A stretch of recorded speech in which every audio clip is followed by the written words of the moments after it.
Of viruses and antigens in clinical specimen first என்னென்ன clinical அதாவது வந்து வைரஸ் அதோட ஆன்டிஜனை கிளினிக்கல் ஸ்பெசிமென்ஸ்லேருந்து எப்படி டிடெக்ட் பண்ணலாம் அப்படின்றத பற்றி தான் பார்க்க போகிறோம்.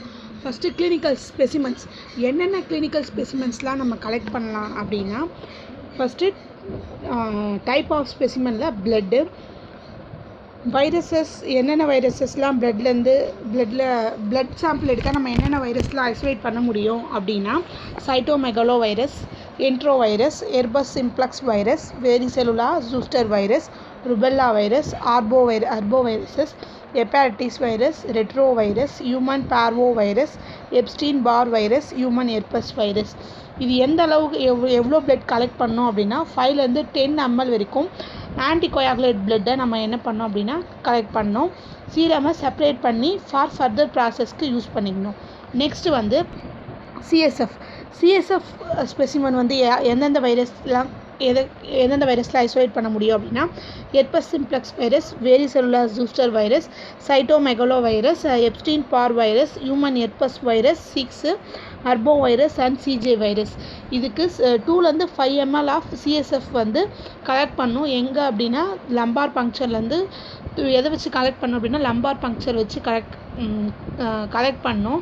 கலெக்ட் பண்ணிவிட்டு இது முக்கியமாக எதுக்கு தான் கலெக்ட் பண்ணுவாங்க அப்படின்னா, மெனிஞ்சைட்டிஸ் அப்படின்னா என்செஃபாலிட்டிஸ் இருந்தால் மட்டும்தான் சிஎஸ்எஃப் வந்து கலெக்ட் பண்ணுவாங்க. Next stool or rectal swab எதுக்கு கலெக்ட் பண்ணுவாங்க அப்படின்னா, எந்தெந்த வைரஸில் ஐசோலேட் பண்ண முடியும் அப்படின்னா, enterovirus, rotavirus, adenovirus, coxsackievirus, echovirus, calicivirus, astrovirus, poliovirus, hepatitis A virus.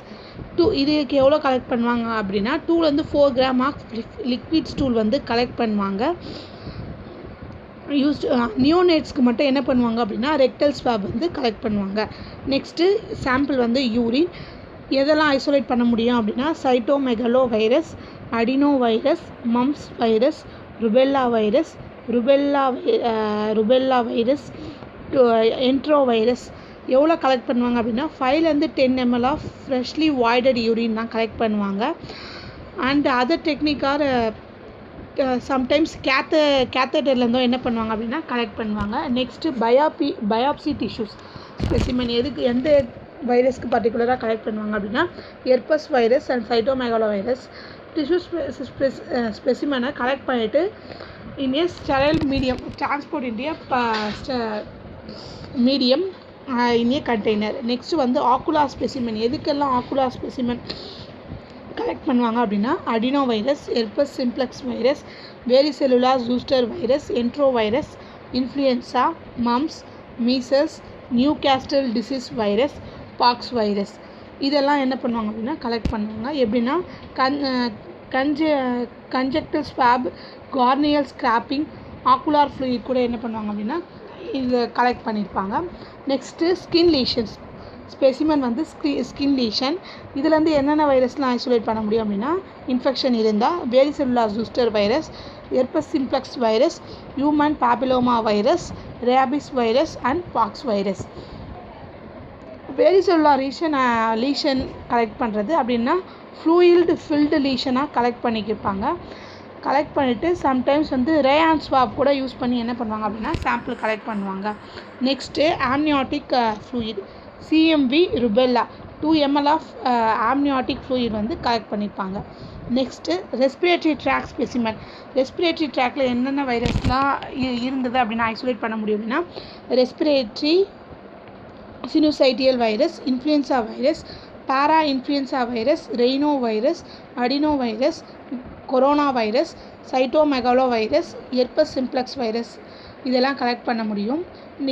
எப்படிலாம் கலெக்ட் பண்ணுவாங்க அப்படின்னா, nasopharyngeal swab, nasopharyngeal aspirates, throat swab, sputum bronchial, washing, bronchiolar lavage fluid இப்படிலாம் நம்ம என்ன பண்ணுவாங்க அப்படின்னா சாம்பிளை collect பண்ணிவிடுவாங்க. சாம்பிளை கலெக்ட் பண்ணதுக்கப்புறம் இதை எப்படி எக்ஸாமின் பண்ணுவாங்க அப்படின்னா 2 வகையாக எக்ஸாமின் பண்ணுவாங்க. ஒன்று வந்து டைரக்ட் எக்ஸாமினேஷன், இன்னொன்று வந்து இன்டைரக்ட் எக்ஸாமினேஷன். அது இல்லாமல் serological examination and molecular methods or viral genome டிடெக்ஷனும் பண்ணுவாங்க. ஃபஸ்ட்டு எதை பார்க்க போகிறோம் அப்படின்னா direct examination. First one direct examination. Direct எக்ஸாமினேஷனில் virus particle, viral antigen or viral nucleic ஆசிட்லாம் என்ன பண்ண முடியும் அப்படின்னா நம்ம ஃபைண்ட் அவுட் பண்ண முடியும். என்னென்ன மெத்தட்ஸ்லாம் இது யூஸ் பண்ணுறாங்க அப்படின்னா electron microscopy, light microscopy for inclusion bodies, antigen antibody detection by immunofluorescence. Direct எக்ஸாமினேஷனுக்கு இன்னொரு பேரும் இருக்குது, ரேபிட் டயக்னோஸ்டிக் மெத்தட். ஏன்னா இதோட ரிசல்ட்டு அன்றைக்கேவோ இல்லை மறுநாளேவோ என்ன ஆகும் அப்படின்னா நம்மளுக்கு கிடச்சிடும். First electron microscopy. எலக்ட்ரான் மைக்ரோஸ்கோப்பியில் direct or immuno electron microscopy தான் ஃபஸ்ட்டு பார்க்க போகிறோம். இதில் என்ன பண்ணுவாங்க அப்படின்னா சாம்பிளை வந்து ஸ்பெசிஃபிக் ஆன்டிசீரம் கூட ட்ரீட் பண்ணி ஒரு தடவை மைக்ரோஸ்கோப்பில் பார்த்துருவாங்க. நெக்ஸ்ட்டு நம்ம ஆன்டிபாடிஸை அது கூட ஆட் பண்ணும்போது என்ன ஆகும் அப்படின்னா அக்ளூனேட் ஆகும். அதை வச்சு நம்ம அந்த வைரல் பார்ட்டிகளை ஃபைண்ட் அவுட் பண்ண முடியும். Next solid face immuno electron microscope. இந்த சாலிட் ஃபேஸ் இம்யூனோ எலக்ட்ரான் மைக்ரோஸ்கோப்பில் வந்து அதில் யூஸ் பண்ணுற கிரிட்டுக்கு வந்து ஸ்பெசிஃபிக் ஆன்டிசீராவோட கோட் பண்ணியிருப்பாங்க. இப்போ நம்மளோட சாம்பிளில் வைரஸ் பார்ட்டிகல் ப்ரெசண்ட்டாக இருந்தது அப்படின்னா அந்த கிரீடு வந்து அப்சர்வ் பண்ணிக்கும் ஆன்டிபாடியை. நெக்ஸ்ட் இது என்னென்ன சாலிட் ஃபேஸ் இம்யூனோ எலக்ட்ரோஃபோரசிஸில் எதெல்லாம் பார்க்கலாம் அப்படின்னா ரோட்டா, அடினோ, கால்சியம், நார்வால்க் லைக் வைரஸஸ் எல்லாம் பார்க்க முடியும். இது வந்து வெரி யூஸ்ஃபுல் டு எர்பஸ் வைரஸ் இன்ஃபெக்ஷனுக்கும் இது என்ன பண்ணலாம் அப்படின்னா நம்மளால் ஈஸியாக பார்க்க முடியும். பாப்லோமா வைரஸுக்கும் ரொம்ப ரேராக இது என்ன பண்ணுவாங்க அப்படின்னா யூஸ் பண்ணுவாங்க. Next light microscope. Light microscope வச்சு என்ன பண்ண முடியும் அப்படின்னா நம்ம வைரஸில் ரெப்ளிகேட் ஆகும்போது அந்த செல்ஸில் காஸ் பண்ணுற ஹிஸ்டாரிக்கல் சேஞ்சஸை தான் நம்ம என்ன பண்ண முடியும் அப்படின்னா லைட் மைக்ரோஸ்கோப்பில் பார்க்க முடியும். Like Negri bodies or inclusion பாடிஸை நம்ம என்ன பண்ண முடியும் அப்படின்னா அதில் பார்க்க முடியும். இன்னொன்று வந்து ஆன்டிஜன் டிடெக்ஷன். ஆன்டிஜன் டிடெக்ஷனுக்கு என்ன மெத்தட் யூஸ் பண்ணுறோம் அப்படின்னா இம்யூனோஃப்ளூரசன்ஸ் மெத்தட் வந்து யூஸ் பண்ணுறோம். யூஸ் பண்ணி ஈஸியாக என்ன பண்ணலாம் அப்படின்னா நம்ம ஃபைண்ட் அவுட் பண்ணலாம். Example influenza A, B and அடினோ வைரஸை வந்து இன்ஃப்ளூயன்ஸா இம்யூனோஃப்ளூரசன்ஸ் மூலயமா டிடெக்ட் பண்ணுறாங்க. எதுக்கு எப்படி ரெஸ்பிரேட்டரி சாம்பிள்ஸை கலெக்ட் பண்ணிக்கிறாங்க. தென் டிடெக்ஷன் ஆஃப் ரோட்டோ வைரஸும் என்ன பண்ணுறாங்க அப்படின்னா இதை வந்து டிடெக்ட் பண்ணிக்கிறாங்க. இம்யூனோஃப்ளூரசன்ஸில் ரெண்டு மெத்தட் இருக்குது, டைரக்ட் இம்யூனோஃப்ளூரசன் அண்ட் இன்டைரக்ட் இம்யூனோஃப்ளூரசன்ஸ். டைரக்ட் இம்யூனோஃப்ளூரசன்ஸில் என்ன பண்ணுவாங்க அப்படின்னா ஆன்டிஜனை டிடெக்ட் பண்ணுவாங்க. இன்டைரக்ட் இம்யூனோஃப்ளூரசன்ஸில் என்ன பண்ணுவாங்க அப்படின்னா ஆன்டிபாடியை டிடெக்ட் பண்ணுவாங்க. Next indirect examination. Indirect examination எப்படின்னா cell cultures, embryonated egg or laboratory animals மூலமா அந்த வைரஸோட ப்ராப்பர்ட்டிஸு, பேத்தாலஜிக்கல் அண்ட் கிளினிக்கல் மேனிஃபிகேஷன்லாம் வச்சு தான் என்ன பண்ண முடியும் அப்படின்னா அதை ஃபைண்ட் அவுட் பண்ண முடியும். நெக்ஸ்ட்டு வந்து serological examination.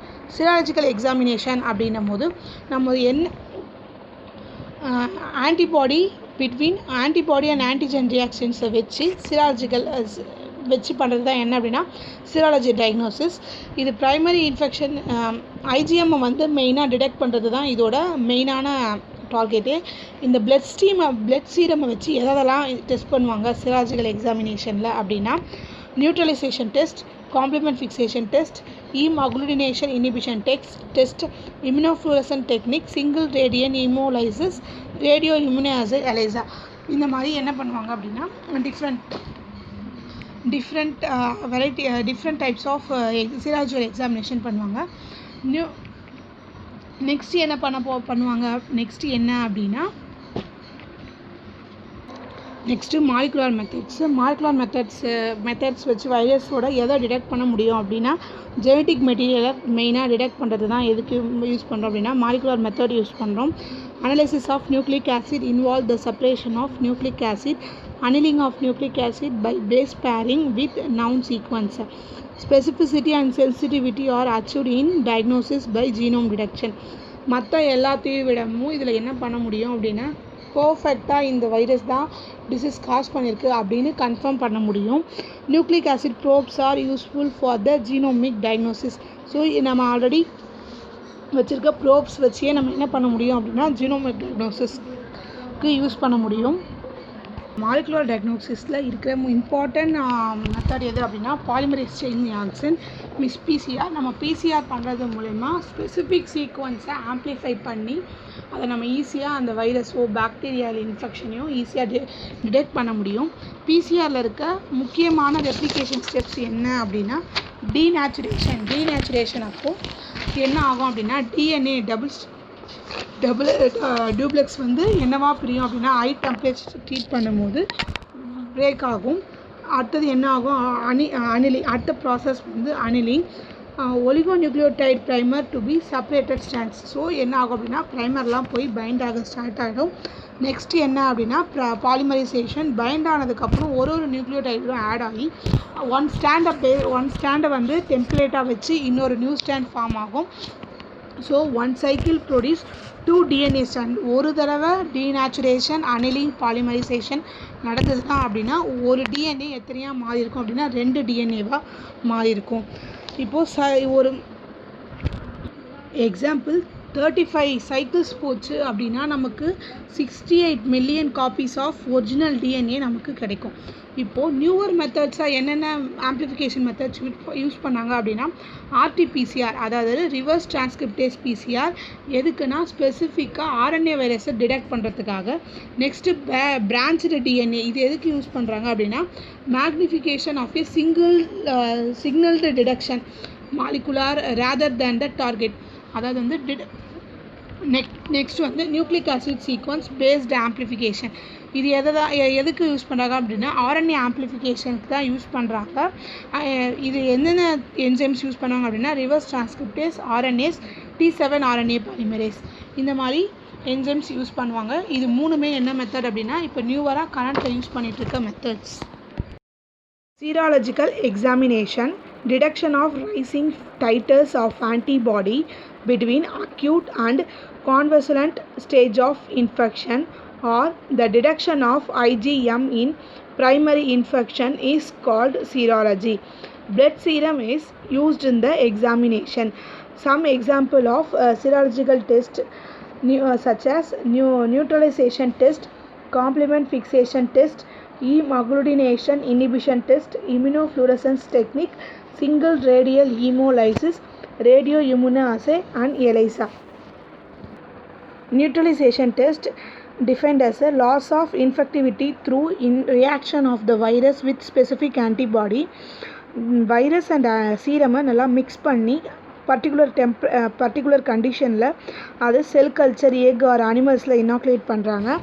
The presence of unneutralized virus may be detected by reaction such as, அதாவது வந்து நம்ம இனாக்குலேட் பண்ண கல்ச்சர் எக் இல்லை அனிமல்ஸில் ஏதாச்சும் சைட்டோபேத்திக் எஃபெக்டோ ஹீம் அப்சார்ப்ஷனோ இன்டர்ஃபியரன்ஸ் ஆர் இம்யூனோஃப்ளூரசன்ஸ் டெஸ்ட் பண்ணோம் அப்படின்னா நமக்கு என்ன தெரிஞ்சிடும் அப்படின்னா அந்த வைரஸ் வந்து இருக்கா இல்லையா அப்படின்ட்டு தெரிஞ்சிடும்.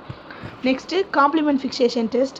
ஃபஸ்ட்டு இதை இன்ட்ரடியூஸ் பண்ணது யார் அப்படின்னா வாசன்மேன் இன் 1909. எதுக்காக இன்ட்ரடியூஸ் பண்ணார் ஃபஸ்ட்டு இது அப்படின்னா சிஃபிலிஸை டயக்னோஸ் பண்ணுறதுக்காக ஃபஸ்ட்டு என்ன பண்ணார் அப்படின்னா காம்ப்ளிமெண்ட் ஃபிக்சேஷன் டெஸ்ட்டை சொன்னார்.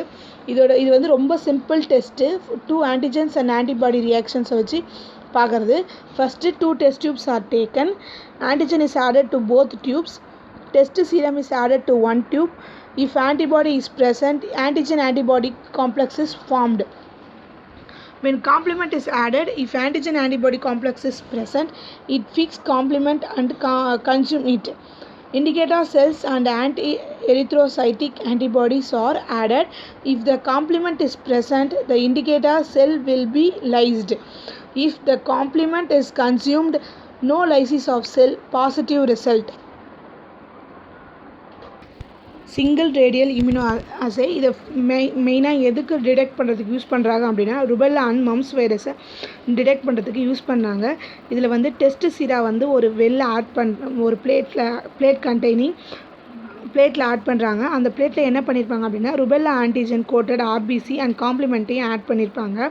சப்போஸ் ருபெல்லா இன்ஃபெக்ஷன் இருந்து ஸ்பெசிஃபிக்கான ஐஜிஜி இருந்தது அப்படின்னா அதை எப்படி நம்ம ஃபைண்ட் அவுட் பண்ண முடியும் அப்படின்னா lysis of rubella antigen coated RBCs. Rubella antigen coated RBCs என்ன இருக்கும் அப்படின்னா லைஸ் ஆகிருக்கும். நெக்ஸ்ட்டு வந்து ஒரு ஜோன் ஆஃப் லைசிஸ், ஒரு ஜோன் மாதிரி ஃபார்ம் ஆகிருக்கும். அந்த ஜோனை வச்சு ஸ்பெசிஃபிசிட்டி ஆஃப் ஆன்டிபாடி ப்ரெசன்ட், இவ்வளோ level of specificity antibody present ஆகிருக்கு அப்படின்னு சொல்லலாம். Hemagglutination inhibition test. Some viruses have ability to agglutinate the erythrocytes of mammalian and bird species. Example என்ன அப்படின்னா பேரா influenza virus, adeno virus, rubella virus, alpha viruses, bunya viruses, flaviviruses and some strains of picornaviruses. இதெல்லாம் என்ன பண்ணோம் அப்படின்னா நம்ம பாடியில் இதுக்கு எல்லாமே என்ன ஆகணும்னா அதோட சர்ஃபேஸில் ஈமாக்ளுடின் அப்படின்ற ஒரு ப்ரோட்டீன் இருக்கும். ஸோ அந்த ஈமாக்ளுடின் ஹோஸ்ட் செல்லுக்குள்ளே அந்த வைரஸ் எல்லாம் உள்ளே வரும்போது அந்த ஈமாக்ளுடினின் அகைன்ஸ்டாக நம்ம உடம்பு என்ன பண்ணோம் அப்படின்னா நம்ம இம்யூன் சிஸ்டம் ஆன்டிபாடிஸ் ப்ரொடியூஸ் பண்ணோம். அதை பற்றி தான் இப்போ பார்க்க போகிறோம். Antibodies raised against haemagglutinin prevent haemagglutination which is the main principle of the test. இந்த டெஸ்ட்டோட மெயின் பிரின்சிபலே அதுதான். Prevention of haemagglutination in host cells தான் இதோட மெயின் பிரின்சிபலே. இந்த டெஸ்ட் வந்து பண்ணுறதுக்கு சிம்பிளாக ஈஸியாக தான் இருக்கும்.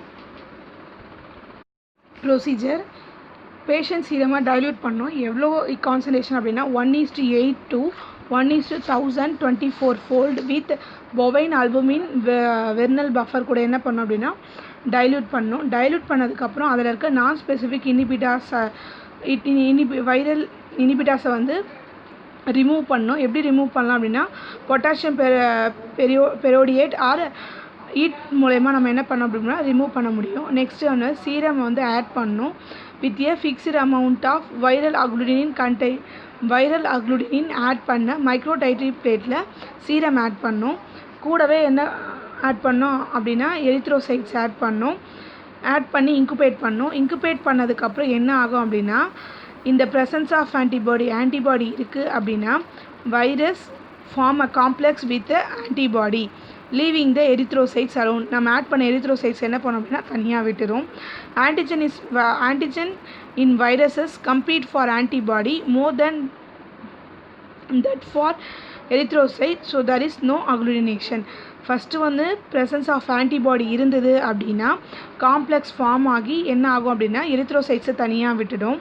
இல்லை ஆன்டிஜன் மட்டும் இருந்தது அப்படின்னா எரித்ரோசைட்ஸை என்ன பண்ணும் அப்படின்னா லைஸ் பண்ணும்போது என்ன ஆகும் அப்படின்னா நமக்கு நல்லா தெரியும் ரிசல்ட் டிஃப்ரெண்ட் தெரியும். So there is no agglutination. Erythrocytes lyse ஆச்சுன்னா அங்கே என்ன இருக்காது அப்படின்னா அக்ளுடினேஷன் இருக்காது. ஸோ அதை என்ன சொல்கிறோம் அப்படின்னா ஆப்சன்ஸ் ஆஃப் அக்ளுடினேஷன் இருந்தால் தான் இதில் என்ன அப்படின்னா இன்ஃபெக்ஷன் இருக்குதுன்னு கன்ஃபார்ம் பண்ணுவாங்க.